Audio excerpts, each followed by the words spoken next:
L ನೀನೋ southern ಆಂದೋಲನ ಮತ್ತು ಅದರ ಮುನ್ಸೂಚನೆಯ ಮೇಲೆ ಕೇಂದ್ರೀಕರಿಸಿದ ಮೊದಲ ಸಂಶೋಧನಾ ಯೋಜನೆ ಕಾರ್ಯಕ್ರಮ ಈ ಕೆಳಗಿನವುಗಳಲ್ಲಿ ಯಾವುದು?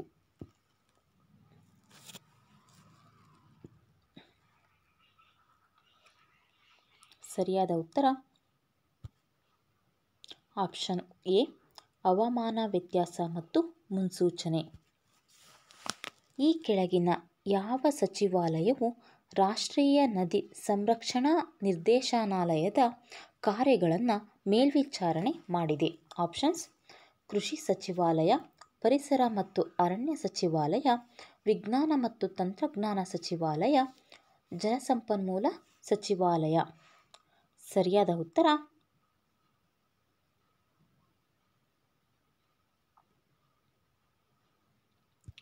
ಪರಿಸರ ಮತ್ತು ಅರಣ್ಯ ಸಚಿವಾಲಯ. ಸಂಗೀತ ಕ್ಷೇತ್ರದ ಸಾಧನೆಗಾಗಿ ನೀಡಲಾಗುವ ಪ್ರತಿಷ್ಠಿತ ಪ್ರಶಸ್ತಿ ಯಾವುದು?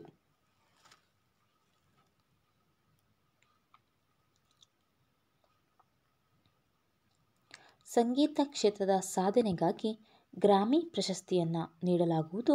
ಈ ಗ್ರಾಮಿ ಪ್ರಶಸ್ತಿಯು ಸಂಗೀತ ಉದ್ಯಮದಲ್ಲಿ ಅತ್ಯುತ್ತಮವಾದಂತಹ ಸಾಧನೆಯನ್ನು ಮಾಡಿದವರಿಗೆ ಕೊಡ್ತಾರೆ.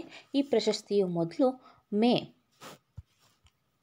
4, 1959ರಲ್ಲಿ ಪ್ರಾರಂಭವಾಗುತ್ತದೆ. ಈ ಒಂದು ಪ್ರಶಸ್ತಿಯನ್ನು ಪ್ರಸ್ತುತಪಡಿಸುವವರು ದಿ ರೆಕಾರ್ಡಿಂಗ್ ಅಕಾಡೆಮಿ, ದೇಶ ಯುನೈಟೆಡ್ ಸ್ಟೇಟ್ಸ್. ಈ ಕೆಳಗಿನ ಯಾವ ಆಮ್ಲ ಸಂದುಗಳಲ್ಲಿ ಶೇಖರಣೆಗೊಳ್ಳುವುದರಿಂದ ಸಂಧಿವಾತ ಮೀನ್ಸ್ ಗೌಟ್ ಕಾಯಿಲೆ ಬರುತ್ತದೆ? Options: oxalic acid, lactic acid, uric ಆಮ್ಲ, ಅಸಿಟಿಕ್ ಆಮ್ಲ. ಸರಿಯಾದ ಉತ್ತರ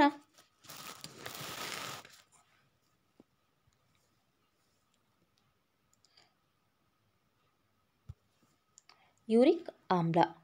ಪ್ಯೂರಿನ್ ವಿಘಟನೆಯಿಂದ ಉತ್ಪತ್ತಿಯಾಗುವಂತಹ ಈ ಯೂರಿಕ್ ಆಮ್ಲವು ರಕ್ತದ ಮೂಲಕ ಹೋಗಿ ಅದು ಕಿಡ್ನಿಯ ಮೂಲಕ ಹೊರಹಾಕಲ್ಪಡುತ್ತದೆ.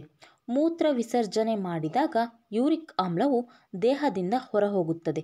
ಆದರೆ ಕೆಲವೊಂದು ಸಲ ಯೂರಿಕ್ ಆಮ್ಲವು ದೇಹದಲ್ಲಿ ಉಳಿದುಕೊಳ್ಳುತ್ತದೆ. ಇದು ತುಂಬಾ ಅಪಾಯಕಾರಿ. ಅಧಿಕ ಯೂರಿಕ್ ಆಮ್ಲವೆಂದರೆ ಅದು ಸಮಸ್ಯೆಗಳಿಗೆ ಕಾರಣ. ಅದು ಸಂಧಿವಾತಕ್ಕೆ ಕಾರಣವಾಗುತ್ತದೆ, ಗೌಟ್ ಕಾಯಿಲೆಗೆ ಕಾರಣವಾಗುತ್ತದೆ. ಆಗ್ನೇಯ ಏಷ್ಯಾ ರಾಷ್ಟ್ರಗಳ ಒಕ್ಕೂಟ ಏಷಿಯನ್ ದ ಕೇಂದ್ರ ಕಚೇರಿ ಇರುವ ಸ್ಥಳ ಯಾವುದು?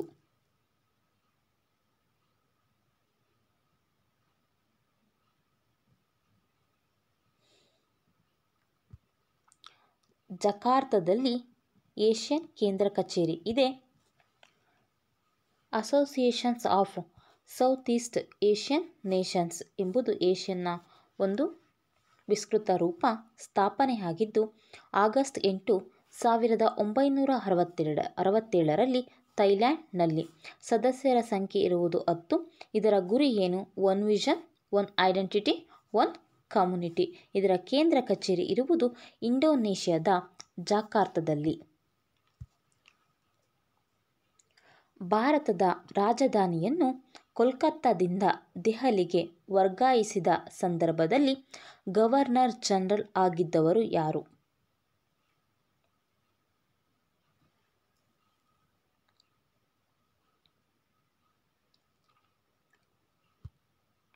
Lord Hardinge.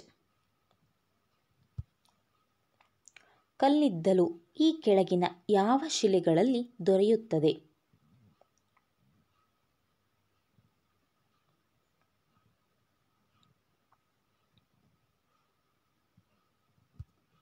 ಪದರು ಶಿಲೆಗಳಲ್ಲಿ ಕಲ್ಲಿದ್ದಲು ದೊರೆಯುತ್ತದೆ.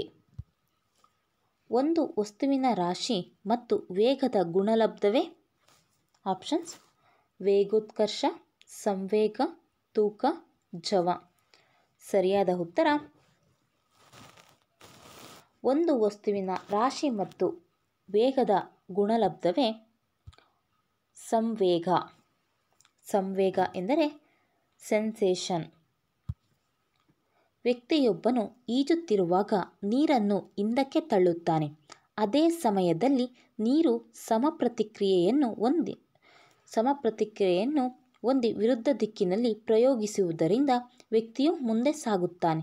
ಇದು ಈ ಕೆಳಕಂಡ ಯಾವ ನಿಯಮವನ್ನು ಆಧರಿಸಿದೆ? ಆಪ್ಷನ್ಸ್: ನ್ಯೂಟನ್ಸ್ ಮೊದಲನೇ ನಿಯಮ, ನ್ಯೂಟನ್ಸ್ ಎರಡನೇ ನಿಯಮ, ನ್ಯೂಟನ್ನ ಮೂರನೇ ನಿಯಮ, ಫ್ಲೆಮಿಂಗ್ಸ್ನ ಎಡಗೈ ನಿಯಮ.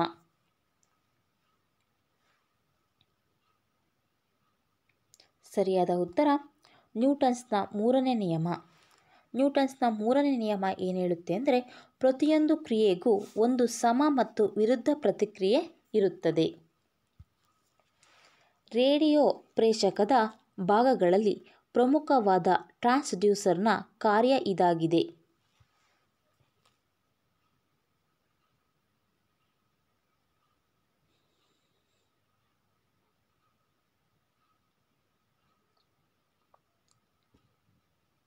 ಶಬ್ದ ತರಂಗಗಳನ್ನು ಶ್ರವಣ ಸಂಕೇತಗಳನ್ನಾಗಿ ಮಾರ್ಪಡಿಸುವುದು. ಇವುಗಳಲ್ಲಿ ಯಾವ ಜೋಡಿ ಸರಿಯಾಗಿದೆ ಎಂಬುದನ್ನು ಗುರುತಿಸಿ.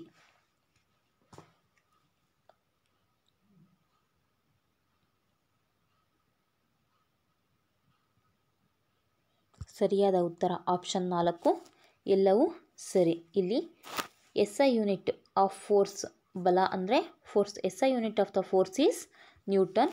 SI unit of the power is watt. SI unit of the frequency is hertz. ಈ ಮೇಲಿನ ಎಲ್ಲವೂ ಸಹ ಸರಿಯಾಗಿದ್ದಾವೆ. ಆಪ್ಷನ್ 4 ಮೇಲಿನ ಎಲ್ಲವೂ ಸರಿ. ವಿದ್ಯುತ್ ಒಲೆ, ವಿದ್ಯುತ್ ಇಸ್ತ್ರಿ ಪೆಟ್ಟಿಗೆ ಮುಂತಾದ ಉಪಕರಣಗಳಲ್ಲಿ ಬಳಸಲಾದ ವಿದ್ಯುತ್ ತಂತಿಯ ಸುರುಳಿಯು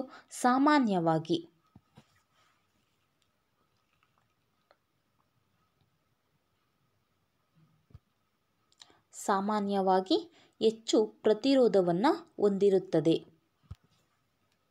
ಮೂಳೆಗಳ ಸ್ಥಾನಪಲ್ಲಟ, ಹುಳುಕಿನ ಚಿಕಿತ್ಸೆ, ವೈದ್ಯಕೀಯ ಚಿಕಿತ್ಸೆಯಲ್ಲಿ ಈ ವಿಕಿರಣವನ್ನು ಬಳಸುತ್ತಾರೆ. ಆಪ್ಷನ್ಸ್: ನೇರಳಾತೀತ ವಿಕಿರಣ, ಅವಗೆಂಪು ವಿಕಿರಣ, ಕ್ಷ ವಿಕಿರಣ, ರೇಡಿಯೋ ತರಂಗ. ಸರಿಯಾದ ಉತ್ತರ ಅವಗೆಂಪು ವಿಕಿರಣವನ್ನು ಬಳಸುತ್ತಾರೆ. ಅವಗೆಂಪು ಅಂದರೆ IR ರೇಸ್, ಇನ್ಫ್ರಾರೆಡ್ ರೇಸನ್ನು ಬಳಸ್ತಾರೆ. ಇವುಗಳಲ್ಲಿ ಯಾವುದು ಪ್ರಚನ್ನ ಶಕ್ತಿಗೆ ಮೀನ್ಸ್ ಪೊಟೆನ್ಷಿಯಲ್ ಎನರ್ಜಿಗೆ ಉದಾಹರಣೆಯಾಗಿದೆ?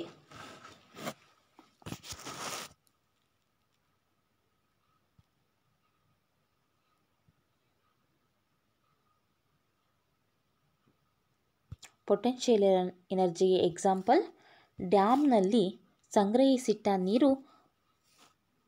ಸರಿಯಾದ ಉತ್ತರ. ತೂಕವುಳ್ಳ ಯಾವುದೇ ಕಾಯದ ಕೆಳಮುಖ ಚಲನೆಯು ಅದರ ಗಾತ್ರಕ್ಕೆ ಅನುಪಾತೀಯವಾಗಿರುತ್ತದೆ ಎಂದು ಈ ಕೆಳಗಿನ ಯಾರು ಪ್ರತಿಪಾದಿಸಿದ್ದಾರೆ? Options: Aristotle. ಸರಿಯಾದ ಉತ್ತರ ಅರಿಸ್ಟಾಟಲ್. ನೀರಿನ ಕುದಿಯುವ ಬಿಂದು 100 ಡಿಗ್ರಿ ಸೆಲ್ಸಿಯಸ್ ಫ್ಯಾರನ್ಹೀಟ್ಗೆ ಬದಲಾಯಿಸಿ. ಡಿಗ್ರಿ ಸೆಲ್ಸಿಯಸ್ಸನ್ನು ಫ್ಯಾರನ್ಹೀಟ್ಗೆ ಯಾವ ರೀತಿಯಾಗಿ ಬದಲಾಯಿಸೋದು ಅಂದರೆ,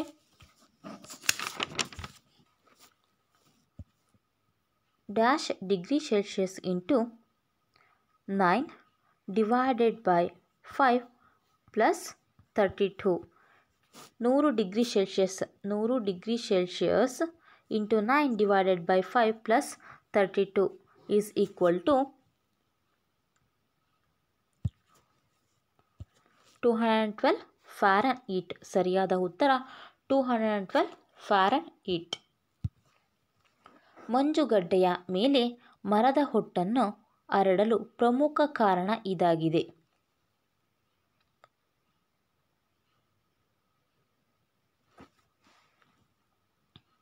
ಮಂಜುಗಡ್ಡೆಯ ಮೇಲೆ ಮರದ ಹೊಟ್ಟನ್ನು ಹರಡಲು ಮರದ ಹೊಟ್ಟು ಉಷ್ಣ ಅವಾಹಕವಾಗಿರುವುದರಿಂದ ಬೇಗ ಕರಗುವುದನ್ನು ತಪ್ಪಿಸುತ್ತೆ.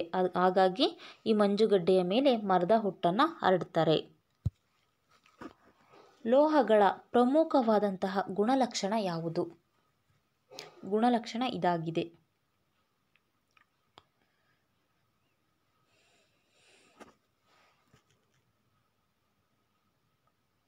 ಸರಿಯಾದ ಉತ್ತರ ಲೋಹಗಳು ಪತ್ರಶೀಲತ್ವ ಮತ್ತು ತಂತುಶೀಲತ್ವವಾದ ಗುಣವನ್ನು ಹೊಂದಿವೆ.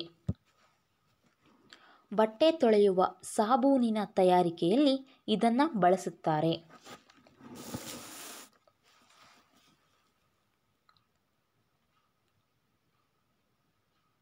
ಬಟ್ಟೆ ತೊಳೆಯುವ ಸಾಬೂನಿನ ತಯಾರಿಕೆಯಲ್ಲಿ ಸೋಡಿಯಂ ಹೈಡ್ರಾಕ್ಸೈಡನ್ನು ಬಳಸ್ತಾರೆ.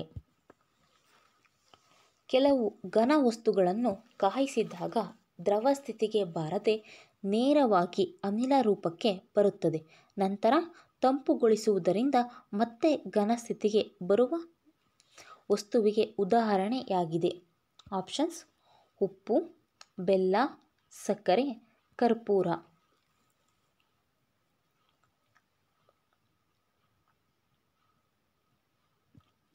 ಸರಿಯಾದ ಉತ್ತರ ಕರ್ಪೂರ.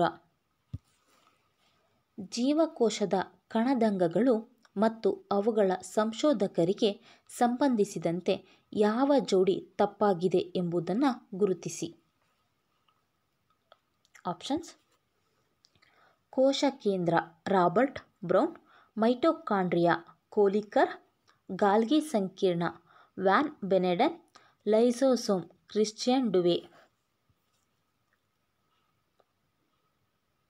ಜೋಡಿ ತಪ್ಪಾಗಿರುವುದು ಯಾವುದು?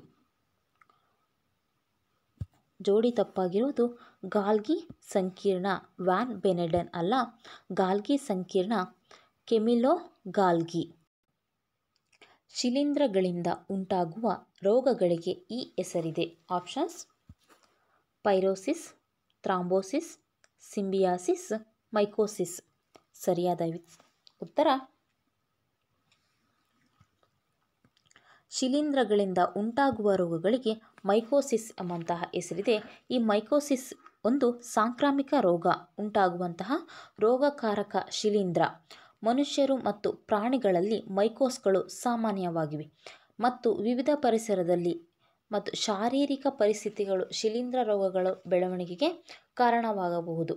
ಮೈಕೋಸಿಸ್ ಹೆಚ್ಚಾಗಿ ಶ್ವಾಸಕೋಶದಲ್ಲಿ ಮತ್ತು ಅಥವಾ ಚರ್ಮದ ಮೇಲೆ ಪ್ರಾರಂಭವಾಗುತ್ತದೆ.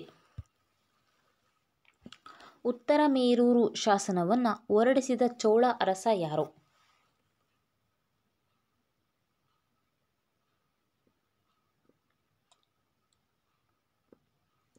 ಉತ್ತರ ಮೇರೂರು ಶಾಸನವನ್ನು 1ನೇ ಪರಾಂತಕ ಚೋಳ ಹೊರಡಿಸ್ತಾನೆ. ಸರಿಯಾದ ಉತ್ತರ ಆಪ್ಷನ್ 2, 1ನೇ ಪರಾಂತಕ ಚೋಳ. ಭಾರತದಲ್ಲಿ ಮೊಟ್ಟ ಮೊದಲು ಇಂಗ್ಲಿಷ್ ಶಿಕ್ಷಣವನ್ನು ಜಾರಿಗೆ ತಂದವರು ಯಾರು?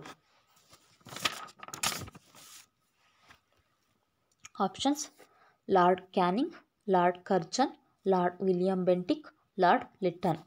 ಸರಿಯಾದ ಉತ್ತರ ಭಾರತದಲ್ಲಿ ಮೊಟ್ಟ ಮೊದಲಿಗೆ ಇಂಗ್ಲಿಷ್ ಶಿಕ್ಷಣವನ್ನು ತಂದವರು ಲಾರ್ಡ್ ವಿಲಿಯಂ ಬೆಂಟಿಕ್ 1835ರಲ್ಲಿ ಜಾರಿಗೆ ತರ್ತಾನೆ.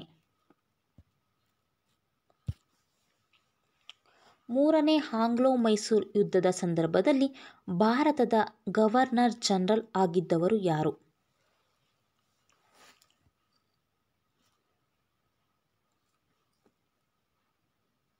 ಸರಿಯಾದ ಉತ್ತರ ಕಾರ್ನ್ ವಾಲಿಸ್. ಲಾರ್ಡ್ ಕಾರ್ನ್ ವಾಲಿಸ್ನು 3ನೇ ಆಂಗ್ಲೋ ಮೈಸೂರು ಯುದ್ಧದ ಸಂದರ್ಭದಲ್ಲಿ ಭಾರತದ ಜನರಲ್ ಗವರ್ನರ್ ಆಗಿರ್ತಾನೆ. ಈ ಯುದ್ಧವು 1792ರಲ್ಲಿ ಆಗುತ್ತದೆ. ಈ ಯುದ್ಧ ಶ್ರೀರಂಗಪಟ್ಟಣ ಎಂಬ ಒಪ್ಪಂದದಿಂದ ಟಿಪ್ಪು ಸಹಿ ಹಾಕುವುದರ ಮೂಲಕ ತೆರೆಗೊಳ್ಳುತ್ತದೆ.